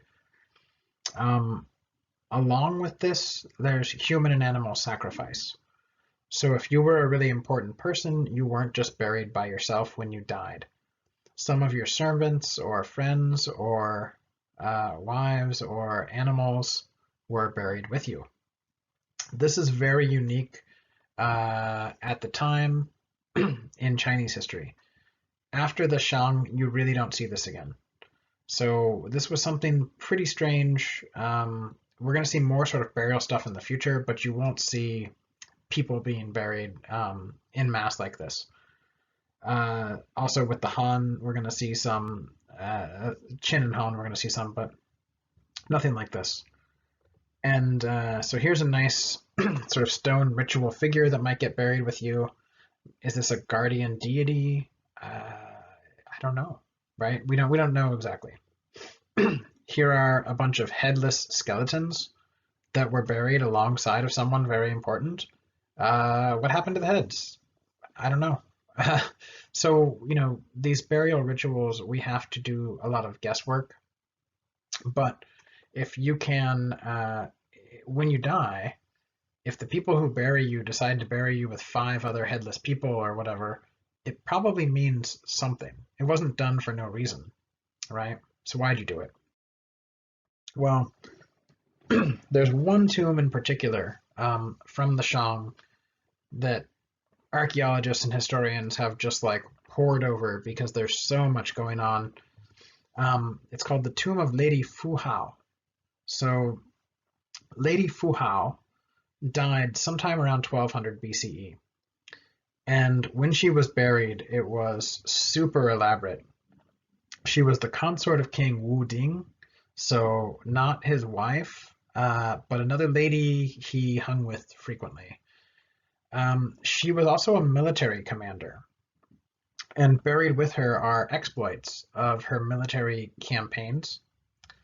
She also occasionally instructed the king on how to properly perform all those rituals. So to be a good king and to be in touch with heaven, you got to like perform these rituals with that bronze that you control. She helped in that process. She was also buried with a ton of bronze objects. 468 bronze pieces were buried with her. And thousands of other items, like this little cutie. What is it? I don't know. It's carved out of jade. It's clearly a person. It might be a servant. It kind of looks like a wind-up toy, right? But it's carved out of rock. Is that some sort of handle? Who knows? Here was one of the bronze objects she was buried with. It kind of looks like a dog, maybe, but it's open on the inside. So was this for holding wine? Was it for burning incense? We don't know. Here is a jade object, maybe a phoenix or bird.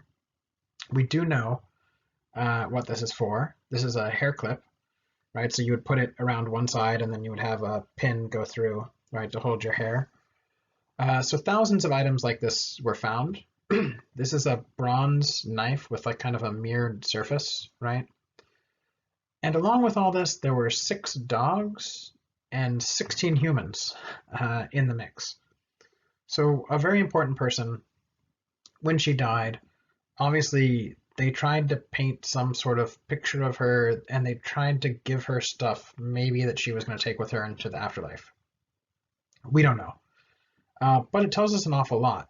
One, in the Shang, women could apparently be really, really important. They could lead military campaigns, and even though the king had a wife, they could still be hanging with him all the time, telling him what to do. They got really elaborate burials. They clearly commanded a lot of people while alive, right? Because maybe that's why they have them when they're dead. They could be wealthy. So it speaks to all kinds of issues that historians really wish they knew more about, but can only kind of piece together from what's there. So this is one of the most elaborate tombs from the Shang, and as I said, we're going to see elaborate tombs later on, but you don't really see anything else like this when they're being buried with people. Okay, so that's the Xia and the Shang, but there's opposition to the Shang rule that's going to develop upriver. Remember, they had the monopoly on bronze. They can speak to the cosmic powers. They're the ones doing the correct ritual, but they're also the ones with all the weapons. They used that weapon system they had. They used bronze and chariots and horses to expand. Sometimes you expand too far. Sometimes you take over people that then resent you. So in 1045 BCE, the Shang get beat up by one of their neighbors, these foreign people from outside that are going to come to rule a much larger section of what we think of as China, the Zhou. But we're going to talk about them next time. So some of the takeaways is, even though we have a really incomplete set of knowledge about Neolithic people and the origins of language in East Asia, we can piece together a whole awful lot, leading towards the development of these complex societies, what we can see with really elaborate writing systems, burial systems, large armies, complex cities, and seats of power. But you have to look at this stuff and kind of figure out what it means on your own. When you do the reading, you can take the author's word for it, right? They've studied a lot of these things. But remember, some of it's always going to be open for debate until we find more material. As you get closer and closer to the modern period, of course, you can make more authoritative statements. But for this really early sort of evidence, we're just sort of doing our best to piece together what we find. But we're finding more and more all the time. And so the story gets more and more complex and maybe more and more accurate. Anyway, next time we're going to talk about China, the age of classics, primarily the Zhou. Then we'll talk about the Jin and Han dynasties that you might be familiar with from the, I don't know, all kinds of movies and sort of the classic like depiction of ancient China, right? That's the Qin and Han dynasties. Okay, so do your reading, email me if you have any questions. Talk to you next time.